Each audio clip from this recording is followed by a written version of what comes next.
मंचर डेपोमध्ये मान्यता प्राप्त राज्य परिवहन एसटी कामगार विभाग संघटनाची मंचर कामगार संघटनेच्या सभासदांमध्ये एकमताने 2024-25 ची कार्यकारिणी निवड करण्यात आली आहे। अध्यक्षपदी श्री रामचंद्र गेंगसे व सचिवपदी सय्यद मोहम्मद सलील यांची निवड बिनविरोध करण्यात आली व बॉडीचे इतर सदस्य निवडण्यात आले। याबद्दल बालाजी सूर्यवंशी आगर व्यवस्थापक मंचर यांना निवेदन देण्यात आले व संघटनेच्या बॉडीला मान्यता देण्यात आली।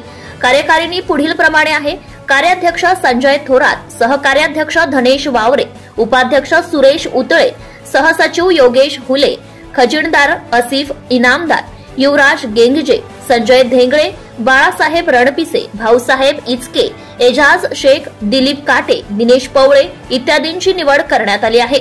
मुख्य संपादक Ayub Shaikh. Subscribe now and press the bell icon. Never miss an update.